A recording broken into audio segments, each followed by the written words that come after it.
It was a scene that begged to be contributed to and ripe with contributors. We had seen fanzines from England, like Sniffing Glue and Ripped and Torn, that covered their local underground and were determined to do the same service to our scene, which at the time lacked a real punk-directed publication. Slash Inception fought Flash not having its first issue out at Flipside's Inception, but did beat us to the presses. All of us were friends and somehow connected with the local music scene. X8 and Torre were in a band called Low Budget, who made their Hollywood debut playing over at the Dills at the Whiskey. Larry Lash was in a weird quick sort of band, and Pooch was in a weird progressive band, and I was their friend who couldn't play anything but still wanted to be involved. Focused in on the creation story, and you were there. You were there at the beginning, and Sure. I'm really interested in that because Al told me bits and pieces. Pooch would come off with a line. X8 was sassy, but you were my mentors, those who cause considerable trouble, and I always keep that as my motif. I'm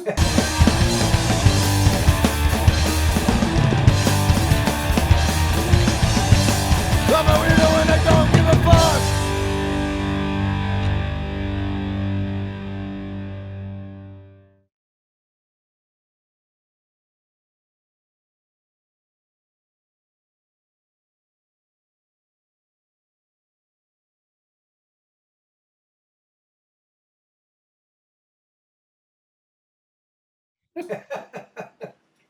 How it was, right?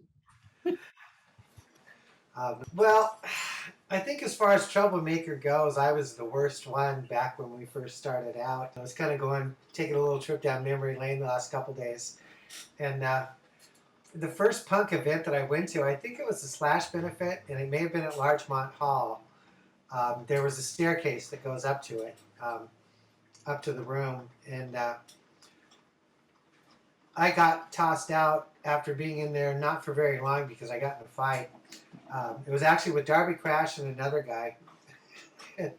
So that was my first punk event. Wow. And I got tossed out a few times in the early days and kind of learned how not to get kicked out of a club. Most of it. Yeah. Well, that's Darby was not an easy person. He'd come up to me in the early scene and want to take my clothes. Oh, let me have your pants. Let me have your shoes. I really like your T-shirt. And you just kind of say no and you walk away. Well, he may have been innocent that night. Basically what had happened is, well, first of all, let me backtrack a little bit. Whittier's first punk band was a band called Low Budget. And it was Tori Paisley on guitar and X8 was on bass. And I don't remember who the drummer was. And they did Ramones. The Sex Pistols album hadn't hit yet, but Tori's sister had gone to England and she was there for the Silver Jubilee and she knew we were into punk, so she bought the single to God Save the Queen. So before anybody around here really knew who the Pistols were, we had a record, and I Want to Be Me was the cover they did on that one. And X8 used to go to the library because he could find albums that weren't on the stands at the music stores, and any cover that looked interesting or whatever, he'd kind of give it a spot list and take it home. And one of the albums he found was The Quick. Well, I was the only guy that they knew that could sing high enough to pull off those songs. So whenever they do one of the parties, I would do No No Girl and It Won't Be Long and sometimes Hillary. And so that's kind of how I got involved, with that in the first place. And we played a gig that night at a backyard party and then had gone to the event in Los Angeles. And the show was already over. And so I walked up to there was 2 or 3 guys standing there and says, "Hey, what's going on?" And Darby Crash answered, like, you remember how he talked. yeah, man, what's going on? What's going on? What's going on? And I thought he was mocking me. So I said, fuck you, and I jumped up and did a double kick. I hit one guy in the chest, I hit Darby, landed flat on my back, and the next thing I remember, there was two security guards, big black security guards, that grabbed me, and I was still on the ground, and they were dragging me. And I remember the guy's face and Darby's face asking me what they did wrong. So I thought Darby was mocking me, but actually that's how his voice was, and that's how he talked. But I didn't know that.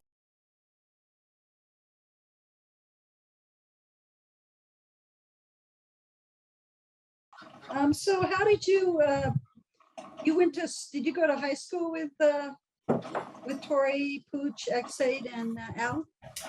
Yeah, X8 was a couple years older than us, and Al was as well. X8 and Tori were in my class, and X8 I think was the first one to get a hold of a Ramones album. He was on the news staff, and I was walking by the newsroom one day. He says, "Hey, Steve, come here," and he had a Ramones album on. And then at some point, the Damned album came out, and I was already kind of doing the guest spots with low budget, and so they asked me to learn New Rose.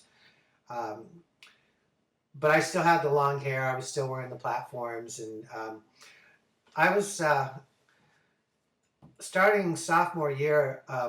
There were some guys that graduated before us, and they were making $300 and $400 a week playing what we call the steakhouse circuit, where you play steakhouse lounges and bars and little bars and things, and that was per guy. And back then, a decent apartment with 2 bedrooms and a pool was about $250, $269 maybe. So you could make your overhead, rent, utilities, and everything the first weekend, and then you had the week to do whatever you wanted. So that was the life for me. So I was preparing to be in one of those cover bands, and then disco hit, and the bands got all laid off. So that took care of that plan.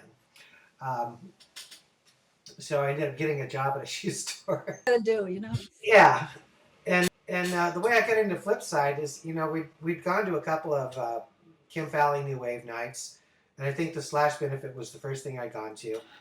And one afternoon, Al and X8, I'm pretty sure Tori was there, and I believe Pooch was there also. They came over and said they wanted to talk to me. So we went upstairs to my bedroom. I had a corner group, so there was plenty of room for people to sit. And they said they were going to start this magazine, and they wanted me to be involved. And they said that this punk rock scene was really cool. And they asked me what I thought of the shows that they'd taken me to, and I really had a ball. I mean, the first one, the Germs opened up. I saw the Runaways. We saw Devo. And he was charging like $125 or $150 to get in. I mean, it was Amazing. great. And I was I was just fascinated by the music. And one of the things that attracted me to the punk music as a musician is it broke all the rules. No more 20-minute guitar solos. The 5 or 6, 7, 8, 9 effects that you had to have in front of you. Throw them in the trash. Get a guitar. Get a cable. Plug your amp in. Crank it up and play. And that was really cool. I liked the speed of the music, the energy, the fact that the lyrical content was completely off the charts. I mean, anything goes. I mean, it's just anything goes. It was just great. But anyway, so they said, I forget exactly how. Oh, I asked why don't we make a band if we want to be part of the scene? And X8, you know how he talks, he says, no, everybody makes a band. We're going to make a magazine because nobody's writing about it. So that's how I got involved. And, things just kind of went from there. And it was kind of funny because my approach to introducing us to the public is, we were already huge and you should know about us, and I don't know why you don't. It's like, it was probably the second or third issue when we asked the Zippers for an interview. And they told us to meet us up in their dressing room at the Whiskey. And so we did. And Dee Faye says, we've agreed to meet with you guys, but before we agree to the interview, we don't know anything about your magazine or what you guys do. The first thing out of my mouth is, you've never really heard of Flipside? Come on, really? And so Al says, don't listen to him. And he explained it was our second or third issue. We were new, and we were focusing on the punk rock and the new wave scene. And we really liked their band, and we wanted to do an interview. And so they agreed to do the interview, and we did. And we kind of became friends with the Zippers, and we did with a lot of the bands. Hang out with the Bags a lot. There was a couple of times where I had Alice and Nikki Beat in my car with Terry Graham and possibly Patricia. And they would come to Whittier to go thrift store shopping because the thrift stores in Whittier's Right. had really cool clothes, and that's where we were buying all our clothes. And that anymore. Occasionally. Yeah, and that was the thing is that the whole there was a younger person. He's in I think in his early 20s. He's in a band called Undecided Future. He asked me what punk was about and what it meant back in the early days of it, and I said, well, first thing you have to know is all the stuff that you guys are wearing right now that you go by at the mall did not exist. Anybody that wore a dog collar or any of the wristbands or anything, they had to buy those at sex shops, and they had to save up for them because everybody, nobody had a lot of money, and most of us bought our clothes at the thrift stores, and it wasn't so much about what to wear; it was about what not to wear, and that was bell bottoms, satin pants, anything with glitter. I mean, it was pretty much anti everything that was commercially going on at the time. And the same thing with the music, because if you think about it, and you remember, Yeah. there was punk rock, and there were all bands that said we are punk rock, and they were. But the Germs did not sound like the Bags, who did not sound like the Weirdos, who did not sound like the Zeros, who did not sound like and so on. It was all unique, yeah. And now, and as it progressed into the hardcore scene, they became very they sounded a lot alike, yeah. But that's a different part. That changed. When we would be on the floor, jumping up and down and crashing into each other and stuff. It was for If you fun. fell and hit the floor, there would be 3 or 4 people picking you up. Yeah. And then, you get into like 79, 80, and you fall over, and then people start stomping on your head. That things changed to where it was more violent and more mean. But before that, I mean, it's funny because I think some way it's inaccurate, but also kind of a misdescription when I hear people say it was a small group of misfits. I think it was more of a small group of unique individuals, filmmakers, you had photographers, and it was just kind of what LA's subculture was back then. Whether or not we were misfits, I don't know. We all fit together pretty nicely. There was a lot of really cool people in the scene. I mean, God, there was a lot of people that were not musicians that were hanging out that were just, very nice people. But we just didn't buy into the status quo. We didn't march the party line. Everybody just kind of did their own thing. It changed a lot of that. I hate to say it, jock mentality came in, the violence. Sure. I would always get drunk, either recording a show or going backstage. I could ride the slam pit like a wave because I surfed back then. But man, it was just awful what was out there. But what could we do? It was just a phenomenon. It was another wildfire that kind of took over the scene. But that wasn't for fashion. What that was for is I could put at least 4 tall beers in the pockets and a pint of Jack Daniels on the inside pocket because the mask changed the rules and said you can't bring alcohol anywhere. Okay, we won't. Yeah. Why is everyone over in the corner there? Well, that was the thing with Kick Boy Face, and I became friends because he knew that I always had alcohol on me. He'd come up and, okay, I know you got something. Are you going to share what you got with you today? And one of the things that we found is there was a little liquor store on the corner in Skid Row. And they had Dutch doors so you couldn't go in. But they didn't check IDs. The cops were out on the street. They didn't care. And so we found these bottles of Nitrate Express, and they had short necks on them. They weren't like big wine bottles. They had, they held a lot of wine, but they were 69 cents. So I'd walk into the mass with 4 or 6 of those, and that stuff was like rocket fuel. I mean, God, I don't know how I survived. Well, I don't know if you ever, back in his garage, there were these little paint bottles that he had about this big, and we put paint in them, and we drive down Sunset, and we just toss them at the marquees, the terrible marquees. So they'd have these beautiful art splashes across. Yep, the trouble too. Yeah. Well, people always mention the concept of Flipside. What does Flipside really mean? And basically, it doesn't mean a lot. Basically, what it meant was the B side of a record. Record reviews, we'd get a record, we'd put on the B side, and we had a realistic cassette player. We'd turn that on and we would start talking, and we would review the record. Now, what our main rule was no editing.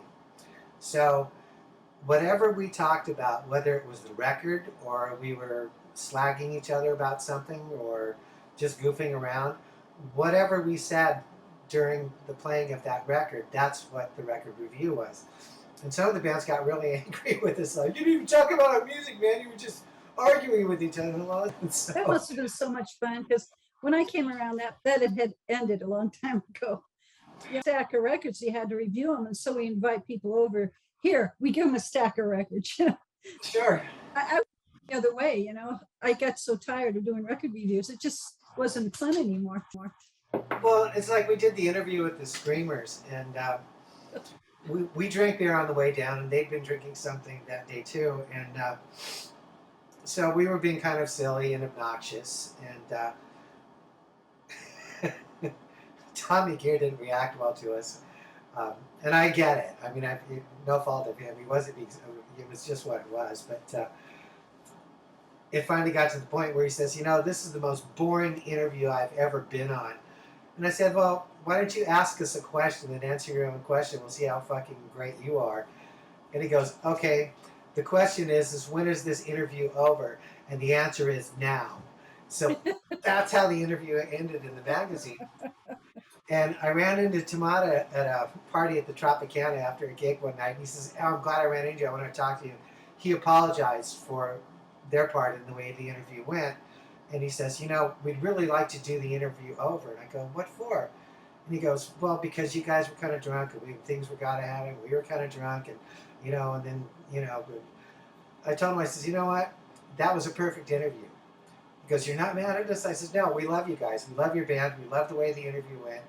That's the way our magazine is written, is we record what we do, and whatever we do just goes into print. And, we're not mad at you guys. I hope you're not offended either, but we're not doing another interview. It's going straight to print just like it does. And he goes, well, all right, then that's fine, as long as everybody's, are you sure? And I go, yeah, I'm positive. There was another band that Al said that they wanted to interview, and they wanted me to go with them. And it was a glitter band out in the valley. They were still, doing the mullets and the satin pants and stuff. And I said, well, why do I have to go to a glitter band? And Al said, because nobody pisses people off as good as you do. I went, okay, I'm in. And it didn't take too long before one of the band members says, that's it, I'm going to kick your ass, and he stood up. What was that you went and interviewed out in the valley? I think it was Shock. Yeah, Shock, yeah. In the valley, he used to work at the Moby Disc on Topanga Canyon. That's actually kind of a funny story, because we had gone down to see the Zeros in San Diego. They had been up there, and Al said he would teach me how to surf. And so I was 129 pounds literally at the time, and he gave me this 12-foot board, whatever it was, and then there was a tether tied to my ankle, and I spent the whole morning watching the surfboard at the surface while I was under the water, and the tether was pulling me to shore. Yeah. So that was my experience with surfing. Now, another funny story was that, it was kind of early on. We'd been out for a while, but Al called me up. He was all excited because somebody had made a movie about punk rock, and we were going to go. Finally, we're getting, punk rock is getting some attention, and so we go to see this movie about punk rock, and it was called Punk Rock Pleasure Palace. And we didn't connect what it was. So we all pile into Pooch's car. We go out, and Pooch is like, I don't know, this is a pretty dingy neighborhood. I don't know. And X8's like, well, where else would they show a punk rock movie? This is perfect, right? So there's a little rundown theater, and it says Punk Rock Palace on it, And so we go in and we watch this movie, and the first scene comes on, and we're going, this band doesn't look like a punk rock band. And then they started playing, and there was a snake, you know, a big boa constrictor on the female lead singer. And then the whole band and the audience stripped naked, and this big orgy ensues. And then we realized that it wasn't a movie about punk rock; it was a porno. And whoever wrote the movie had never been to a punk rock show. I heard that one. That wasn't shared with me. Did you stay for the whole thing, or do you guys leave?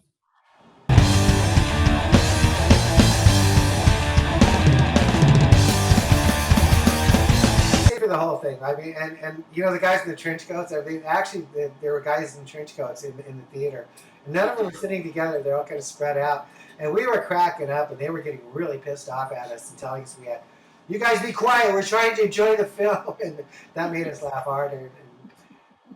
And, you know, so, and I wanted to write a review of the movie anyway, but they wouldn't let me. But So, let me think. You've told some good stories, and then did you start going to the mask? When did that happen? As soon as we found out about it, we were there every Wednesday, Friday, and Saturday.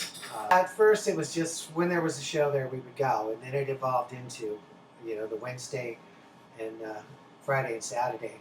And we were struggling to put the magazine out. I mean, we were paying out of pocket for us, and you know, the printer was, you know, we didn't have a lot of money, so we were all kind of pooling our money to put it out every month. And so we decided, you know, Slash can have benefits and everybody else can have benefits. Let's have the Flipside benefit. So we were going to have it at the Mask, and there were quite a few bands that volunteered to play for it. And we had spent a Wednesday, the entire day, and we'd gone through all of LA. We'd gone through the Valley. We hit some places in Orange County, nailing posters to telephone poles. And so here we are, we're dog tired. It was Tuesday afternoon. We stopped by, and we wanted to tell Brendan about all this great promotion we were doing. And he says, "I'm sorry, fellas, but you wasted your time. The fire marshal was here this morning, and he shut me down." Wow. So we managed to get the magazine out with that, but it was such a bitter disappointment for us. And we were exhausted. I mean, that was a lot of work that we put in. We started early in the morning and went, you know, the whole day. And that was, it was like somebody just stomped on us. And then tell us a little bit about Rodney Bingenheimer from K-Rock. Well, see, Rodney was the only guy who was playing new wave and punk rock music in LA. And so I decided that there was kind of two things. There was a little method to my madness, and there was also, you know, we wanted to write about him. But part of that is that he was mentioning Flash and Slash magazine and some of the other ones, but he never really talked about us, even though we'd been out for quite a while, and we wrote about him off and on. And so I thought, well, if we do an interview with us, he'll talk about us on his radio show. So I called him up and asked for an interview and got it. And we get to his house, and Pooch was there also. And we get to his house, and the first thing he said to us is, "Before we start this interview, I want to thank you guys for doing an interview with me." He says, "Of all the things I've done in the music business and all the radio show, nobody has asked me for a sit-down interview. You guys are the first ones." Bingo. Now, one of the cool things about having, I didn't quite understand why I had to have somebody with me for the interview, but you know, the guys insist that I take Pooch with me. Pooch is like an encyclopedia, like a whole huge library of rock and roll trivia. So he knew about Rodney with the Chocolate Watch, with other bands he hung out with. He'd known everything about the English disco. So without Pooch there, it would not have been a great interview. It might have been a good one, maybe not, but Pooch being there for that interview made it great because he knew all the history. He was full of these wonderful questions that Rodney loved to talk about. And it was a really good interview. And it also accomplished my original thought. Rodney mentioned this on the radio quite often for quite a long time after that. So, no offense, I mean, we thought Rodney was the king of the radio back then. And so that was a big part of it. That in the early '80s, I got a job in a music store in Orange County, and they had bought an old Bank of America building, so they took the upstairs and turned it into rehearsal rooms. And Social Distortion, I think they were still in high school, but they had rented a lockout room that was just theirs, and so that's how I met them, was at the music store. And it was interesting for me to see the kind of, I don't know if it was the next or third wave of punks, but just to see kind of their take on it, because now they're all wearing, they're all wearing chokers, and they're all wearing, this kind of uniform, and they all had their hair kind of the same. And Yeah. there was another really cool band called the Tasers. I would have loved to have seen those guys get a record contract. They were just really good, a lot of energy, very good guys. But Social Distortion almost got kicked out. Well, first they eventually did get kicked out, but the owner had not been in the rehearsal room for a few weeks, and so he just went in to look. And the floor was covered with beer cans and cigarette wrappers. So he told him, "You clean that up today, or you're out." He was very conservative, and I don't know how they put up with me. They were so conservative. But anyway, Yeah, that's a good. I didn't know you had a connection there. That's interesting. I actually ran sound for them about 3 years ago. It was the year before COVID at a thing at the Adelanto State. I do sound for a living, is what I do for live sound. But they were headlining one night at the Adelanto Stadium. And, they didn't remember me. I didn't expect them to. But the thing is that it was just interesting to see.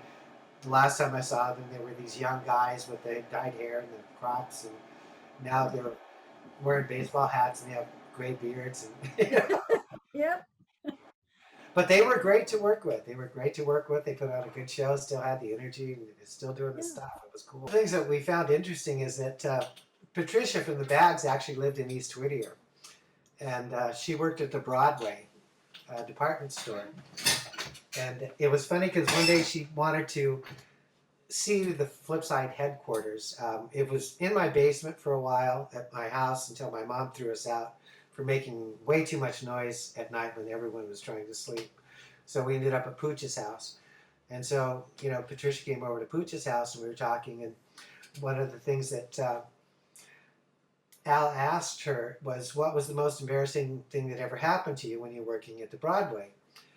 And she said, this blonde guy with long hair came in one day, and it was my first day on the job. I was floater, so they send you to whatever department, and they send me to the men's department.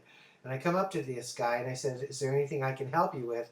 And he pulls up these red satin jockey shorts and goes like this with them and go, what do you think of these? And she goes, I just died of embarrassment. I didn't know what to say, so I just ran away and sent one of the guys over to wait on him. And I said, did that guy have a short Mexican guy with him that also had really long hair? And she goes, how did you know that? And I go, that was me. So, And it just yeah, I actually I auditioned for them. They lost their guitar player for some reason. And Patricia well, that was embarrassing. called me and said, hey, we need a guitar player, and we like the way you act when you're at the clubs and the way you dress, and so we'd like to hear how you play. So one day, Craig and Pat came to my house, and I had an Ampeg V4 half stack in my bedroom, and they asked me to play some stuff that I'd written, so I did that, and they asked me to play. They hummed I think "Survive" is that song that kind of sounds, it's like almost like a spy tune, and then it kicks off. So they sang the notes to me, and I played that, and then Alice wanted Rob in the band, and Pat wanted me in the band, and then I don't know how it got decided, but Alice won, and then Rob was in the band. And to be honest, Rob was a much better lead guitar player than I was, so he deserved the spot, so there was no anger there. But Craig Lee, being such a nice guy, he was like afraid to talk to me for like a month, or weeks went by, and I finally sat him down outside one club or another. I says, hey man, how come you're avoiding me? He says, well, I feel terrible. I was like, dude, it's okay. We're still friends. I'm not mad. I get it. Rob's a better guitar player. I remember when everything was kind of clipping along and it was, kind of had its current, kind of like a river. And then the Dickies put out Paranoid on an EP, and it hit a lot of radio stations. And the kids could relate to it because it was a Black Sabbath tune. And That's smart. Yeah. to the whiskey to watch the Dickies. I drove out by myself that night. And I see there's this long line wrapped around the door and going up the street, up the hill. And there's I see poodle skirts and colored sunglasses and all this kind of gear that I guess the kids figured this is punk clothes. And it was like, oh my God, the scene has just changed. This is the end. And it was never really the same after that. That's when things, at least in my recollection of my experience, that's when it started to change. And kind of my fade out with Flipside, I never really quit or never really got fired, formally. I just kind of faded away. And part of that is that if you remember back in the 70s, things were kind of strange. I mean, we had the Iran-Contra hostage situation. We had the gas line and the odd and even days where you could only buy $2 of gas, and there was a job shortage or higher, and I was working part-time at the shoe store, and the full-timers, I asked a lot of what they did in college, and one had a degree in engineering, another had another degree of some sort. And when I asked each one of them, why are you guys here? And they said, there's no jobs. So I thought, well, what am I doing in college? So I quit college and went full-time at the shoe store. And when you work retail, the store closes at 9 and you have to clean, vacuum, and you don't get out till 10:30. And so that cut into a lot of my time. Sometimes you work 6 days a week. I also had my own original band going, so I was spending a lot of my free time in rehearsals and writing and doing that. And I wasn't going out as much, so therefore I wasn't writing as much.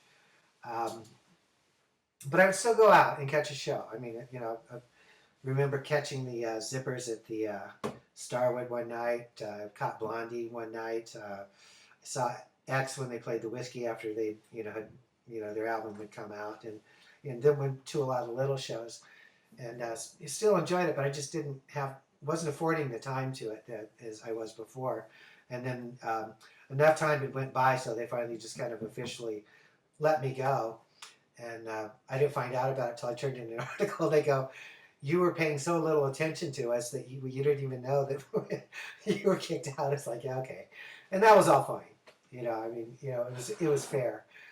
But one of the things that really soured me on the scene is there was a night at the Starwood, I forget who was playing, but I didn't go out that night. I was too tired or something, or I had band rehearsal. I don't know. I didn't go out. But some of my friends did. And on that particular night, a girl had come in from the disco room to check out what this punk rock scene was about. And she was gang raped on the dance floor. Oh, that's awful. Nobody helped her. Security didn't step in, not one person. So there she was with a full nightclub, everybody watching. Nobody helped this girl. And that angered me to the depths of my soul. There was just no excuse. And I asked my friend, why didn't you jump in? He goes, well, there's too many of them. I go, well, if one person would have jumped on those guys, other people would have followed suit. Somebody had to fucking put coming in. Yeah. People were starting to talk about it. Well, this is just a white music. And it's like, it really wasn't. You look at the zeros, you look at the bags, you look at the plugs, Mad Dog, all these people. It's like, no, it wasn't racial at all. We all liked each other and we all took care of each other. And, we didn't hurt each other. Like, it was just, it just turned into like a whole different thing, and it just wasn't my scene any longer. So, occasionally I'd catch a show. But then, as much as I thought I was getting away from it, I ended up playing bass for two and a half years in a punk band called Potatoes. I balled with those guys. And there was only one riot at the show, and that's because somebody stole a bottle of vodka from somebody else who stole it from the bar, and boom, that was at Club 88. And you know. So I never really got out of it until much, much later. But I think looking back and seeing Flipsides in the 80s and then in the 90s, I mean, you worked a little bit with them in the early 90s, but what did you think about it as Flipside was growing? Did you laugh or did you, this is kind of neat. This is kind of neat. yeah, I thought it was kind of cool. See, I got a job at BAM Magazine eventually. After the music store, I went to BAM Magazine and worked in their advertising department. A record shop, and I saw Flipside. Now it's full size. It's got a glossy cover, and whatever the purchase price was, I just paid it, you know, and took it home and looked through it. And I'd already known about Flipside Records. I'd already known about Flipside Video, and I thought the whole thing was cool. One of the things that kind of got me in a little trouble with the guys early on is, as I said, we were struggling to get the money together to put this thing out. And so once we started getting popular and people started to talk about us, I started talking like, you know, we ought to figure out how to turn this thing around to where it makes money. And, you know, we could get big and make a living at it. And punks don't make money. And it's like, all right. Yeah. I think Patricia may have suggested we do a gossip column, but I could be wrong about that. I mean, we're going back many years. But we started doing the gossip column. But then it got to the point where people would be talking and one of us would walk up and then they would go like this and then we kind of, you know, get away from us and people weren't telling us things anymore. So then Trudy started doing the gossip column, but we kept it a secret that she was the one doing it. So she would get all the gossip on everybody and tell it to us, and then we would write it. So we had to have like a... And then Gerber took over. She was the cutest thing. I had the biggest crush on her. Alice, XA told me to stay away from her because it was Dick Denny's girlfriend. And Dick Denny's my friend, so don't you mess that up. It's like, all right. So I never pursued her. But one of the things to drive home just about Flipside in general is that just like the punk rock music was breaking all the rules, we broke all the rules as well. Yeah. I mean, at first we didn't get a business license. No magazine was cussing and swearing like we did. There was just all kinds of stuff, and there was even, I think it was X8's idea, but he said, here's what I want you to do. Because every once in a while they come to me with something that maybe nobody else wanted to do, but they wanted it done. And one of those things was to, when the Sex Pistols were doing their tour, was to write a fake review of the Sex Pistols concert in Texas. And as the story went, that was completely made up, was that the Bags opened for the Sex Pistols.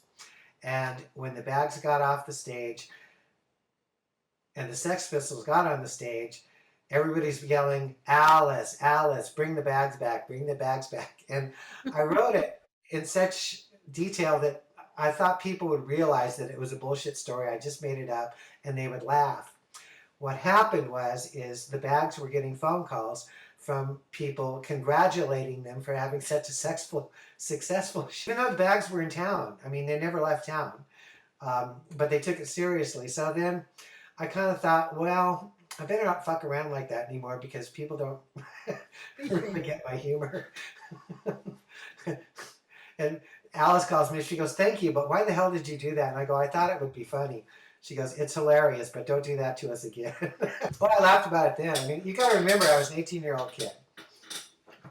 I'd gotten to the point where pre-Flipside, pre-punk, I had pretty much gotten bored and fed up with everything that was going on. And then I landed into this wonderful explosion of, this is completely different than everything. And there was a bunch of kids just like me that felt the same way. And, you know, so it was quite a nice place to be. You know, I did mention, you know, some of the negative things that were going on in the 70s earlier, but if you also kind of remember some of the cool things is the sexual revolution had, you know, won. So women were more free to express their desires. They didn't have to, you know, and so they were more aggressive. Most of them were on the pill. And the punk rock scene had started. Saturday Night Live TV was breaking all the rules on television. And all these bands were coming in from all over the, you know, records were coming in from England, and they were starting to eventually coming in from the Midwest and places.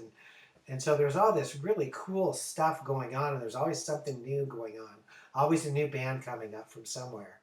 you know, and it was just a really nice time to be alive. I was glad to be a part of it. It was really, it was a scene. We used to go drink in the parking lot, Liquor's Pizza, Yeah, right down for there. the whiskey. And I remember sitting there one night. I still remember I was drinking Schlitz malt liquor, the one with the bowl on it. I was drinking tall beers, and I was hanging out with Margot, the first bass player of the Go-Go's, right? And she was telling me, "Oh, me and my girlfriends are going to make a band. We're going to call it the Go-Go's. We're going to get a record contract, and we're getting famous." Yeah, good luck, honey. You know. And then they did their debut at the Mask, where they did that little spot. And my girlfriend and I were watching the documentary, and she goes, "Was their performance as bad as they said it was that night?" And I said, "I don't know." And she goes, "Well, you were there, weren't you?" "Yes, but I don't remember." I'd gotten really drunk that night and didn't remember the show. After the Mass was closed down and they were rehearsing, and I would get Margot polka dot shirts from the first store because I said, "What do you want?" "Polka dot shirts, pink ones." I go, "Okay." That is a great story. It And, is. good for them. I mean, every musician aspires to make it in the music business at least to where they can make a living and keep a roof over their head. And they got to be very successful, and God bless it. I think that's the greatest thing in the world. It's funny how things come up later. Yeah, it's great. I was on one of my sound gigs, and the band shows up, and they're setting up, and the drummer pulls out this drum set, and the band's just, "Wow, that's a great drum set. It's brand new," and well, not brand new, but it was brand new to him. It was a really nice white set. And the story he told is that the guy at the drum shop told him that he would sell him the drum set for $999.99 exactly. So the guy got his money together, came in with 10 $100 bills, and the guy wouldn't accept his money. And he said, "Well, you told me," and what the guy behind the counter told him was, "I said $999.99 exactly. Go get change and bring me $999.99 exactly." And something triggered in my brain. I go, "That's got to be Nikki B." The guy says, "How did you know?" And I go, "There's only one guy in the world I know. That's," and it was. That's cool. I had one of the guys on my crew. This is a few years ago. Also, called me up one day and he said, "I know who you are." And I go, "What are you talking about?" And he goes, "I know who you are. You're Larry Lash." And I go, "I don't know what you're talking about." He goes, "Yes, you do." And he started laying all of this stuff out. And apparently he bought this book called "We Got the Neutron Bomb." And then he figured out, about how old he thought I was, and that I went to Whittier High School with these guys. And he goes, "They spelled your name wrong, but that's you." He goes, "And then I went through my old Flipside magazines, and you're very professional when you're dealing with the bands and the clients, but every once in a while you get mad at us and we're by ourselves. You talk just like you wrote back then. I know it's you." The thing is when he was in high school in Wisconsin, he had a mail order subscription to Flipside. And he said Flipside was his Bible, and he moved out to California because of reading Flipside magazine, so he could be part of this scene. And he was kind of hanging around with all the second generation Orange County punks. But That was the place to be. yeah, if it wasn't for Flipside, he would still be in Wisconsin doing it. Yeah, that's I what I mean, said. That's kind of what Flipside was all about from the beginning. Is we did it the way we wanted to, and hell, one of our printers kicked us out, said, "We're never printing you guys again. You're just, we're not." Okay. I guess my final thoughts were, I've pretty much already said them. It was a great time to be alive back then, and it was the timing for me to be involved in that scene and doing what we did was a wonderful experience. I got to meet a lot of people, got to see a lot of bands, got to be involved in a scene in its embryonic period and kind of watch it grow. And even after I wasn't hanging out, I kind of, once it became kind of in its own level of mainstream, and watching things kind of progress with the younger generations, it was kind of interesting. And the funniest thing was every once in a while somebody would to educate me. So they would tell me what about punk rock and what punk rock was about, and explain the music again, because you don't really know. And so the thing is that, and most of the time I would just politely, thank them for educating me, and I would never tell them, who I was back in the old days or how involved we were. But and it was just interesting to hear, people's different take on it. Um, you know, so and for the bands that got successful, good for you, and for the ones that didn't, a lot of you should have. Yeah. There was a lot of good bands, but the record labels at that time didn't want to have anything to do with punk rock, and it wasn't until, like with anything else new, once they figured out they could sell it, then they wanted to get involved. And a lot of those bands that were the initial bands weren't bands anymore at that time. So thinking with the Quick, I mean, everybody at Flipside loved the Quick. We just thought they were just a great band, and they were. I mean, if you listen to the way their musical arrangements and Steve Hofstadter's guitar playing and the stuff that he played, and I mean, it was just an amazing band. And Danny, the lead singer, he really was at it for a long time. I saw a video. He had his own band on MTV in the '80s, and I thought that was going to be it for him, but it wasn't. But then they came out with the Rembrandts, and he finally got to achieve success when they used one of the songs from the Rembrandts album as a theme song for Friends. And if anybody, I didn't know that. yeah, if anybody deserves success and worked their asses off, I mean, he was one of those guys that did that. And I was very happy to see that he finally, achieved, he got the brass ring. And there was a few others. I mean, I know that we were all supposed to be anti-commercial back then, but again, like I touched on earlier, everybody who's in a band, they want to be able to make a living and pay their rent or buy a house or do something besides work a day job, and then play at night. So the reality of it is there's the music and there's the music business, and no harm, no foul to anybody that made a living. Well, they did eventually in the 90s. Yeah. And Well, Patricia was fun. She got to be in Sisters of Mercy, and then she was in The Damned. I saw her at the House of Blues, very late '90s, early 2000s, playing. She actually called my friend Gilbert and put us on the list, so we got to go That's backstage nice. and hang out with him. And Oh, that's cool. it wasn't like the old days where they give you a stamp and then you could go. Which stamp you got says whether you can go everywhere or just stay on the main floor. Yeah. For every certain place you could go to, there was a wristband. So you get to interview him or not. Is, if I remember correctly, and I think I do, Flipside was X8's brainchild. I think he came up with the whole idea and the concept, and then the rest of us kind of got together. I was kind of not the last one in, but I was one of the first 5 guys, and then we got Dean Dead and we got Matt. And we got Pete, and, but it was kind of his kind of concept that about doing a magazine and doing it the way we did it. That was kind of his brainchild. So he should get credit for that. And poor Al, he was a couple years older, so we called him Al Dad. And Well, he was that kind of was like for a dad. 5 years. Well, my bet is the guy with the best He used to get a copy of like 3 or 4 issues of every issue, and he turned them over to the Rock and Roll Hall of Fame archives. And in the library, I don't know if you saw the picture, he's sitting there. They have a big mural in the background. Right there is Flipside issue 32 with the Minutemen on it. Right next, within the embrace of rock and roll. So he has such a beaming face. I just wanted to go up and hug him. He reached his conclusion for a short period of time. He did the right thing, even though I wanted a few of his issues for my collection. He just turned them on.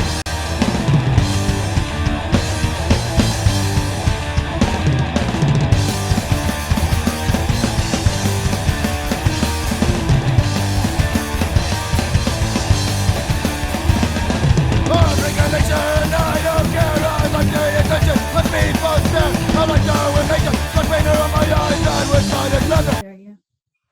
Pooch is a music lover with every fiber of his being. It's back when I was in high school, the bands, the older guys were very snotty with us younger guys because we were just those young, oh, here he comes again. It was kind of like that. And then even the bands our age, we could be real snotty with each other. They say that women, are very catty, and musicians are worse than women are. I know it for a fact, and they gossip too. Oh yeah, we were horrible with each other, and so I because I was planning to do music for a living, I kind of did whatever I wanted in school. Did enough to get a B average, but I got sentenced to summer school quite a bit to make up classes, and so I think it was freshman year or sophomore year, or between. I was walking up the street and I see this guy sitting on his little stoop in his house, and he's got this Dan Armstrong clear guitar. I hadn't seen one before. And I came up and I said, "Hey man, that's a really cool guitar," expecting him to blow me off like the other older guys usually did. And he said, "Do you play guitar?" And he said, "Yeah." And he goes, "Oh, play me something." So it's like, that never happened before. And he showed me my first pentatonic scale, and he said, "If you learn the scale, that's going to help you play lead better." And it was very nurturing. And so I'd stop by and he'd play records for me, and he was the first older musician that was actually kind to me. And I was actually surprised to see him hang in the punk scene, because he was into all this other music that guys his age were into. Yeah. But he would listen to the music, and he would find something he liked about it. And there were some things he didn't like. I didn't care for this band or whatever. But I mean, if you talk about a real music guy, that Pooch is your guy. Here's with him. I think it was like 98 or 99 or something. Maybe it was earlier, but not much.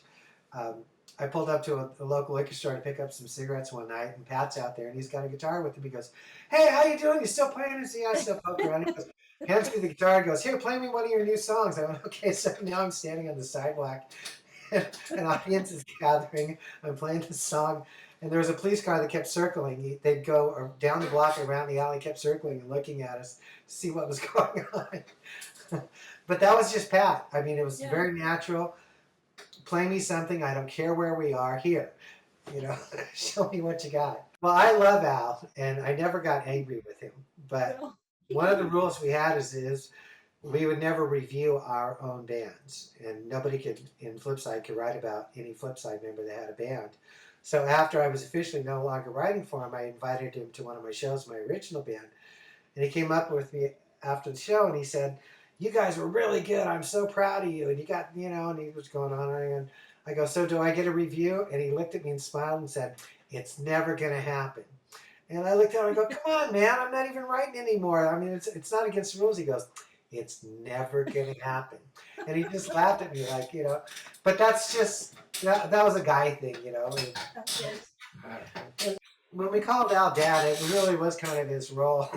He was trying to, kind of keep us from getting too carried away with ourselves. Not so much in our writing, but, the behavior at the clubs. X8 was very into the art of it, the image of it. In fact, it used to piss him off because we'd go to the Starwood, and during the band breaks, when they do the changeovers in the band room, I would go in the disco room.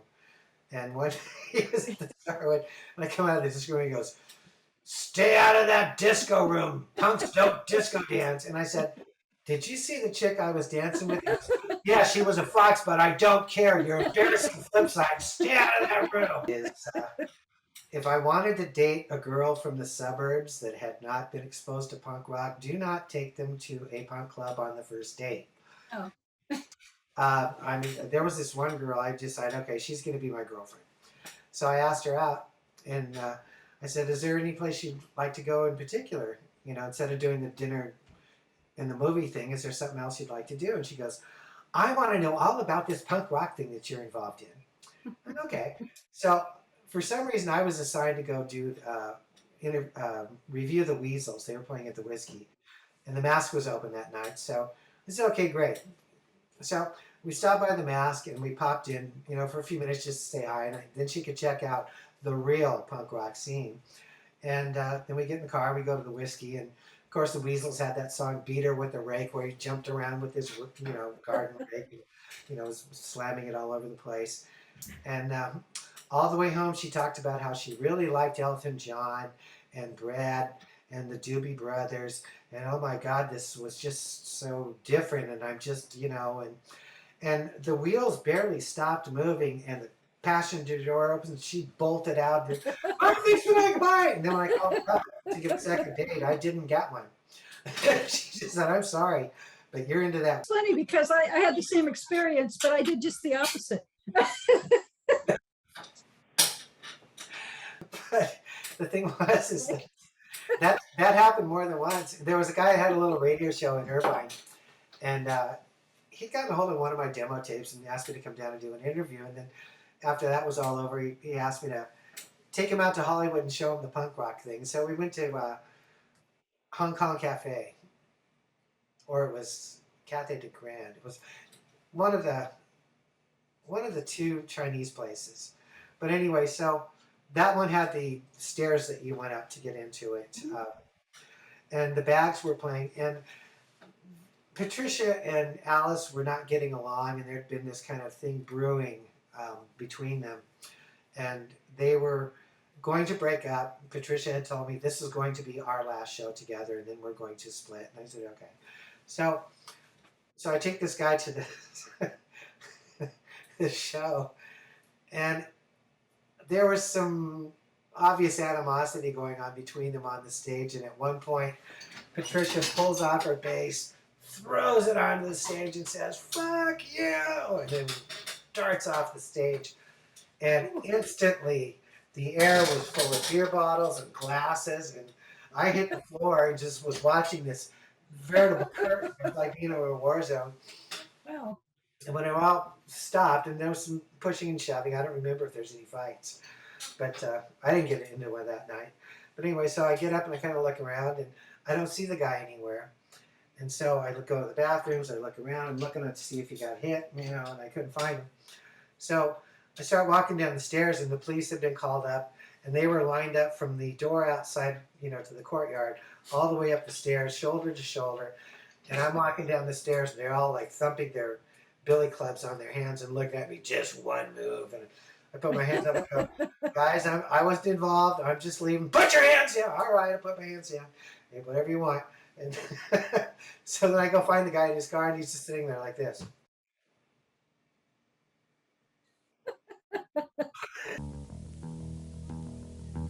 Hi, this is Hudley Flipside for KFJC. I'm opening this 60-minute program with OHL off their album for Burnett Urge with their song Spinoid.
Aus der roten Zone!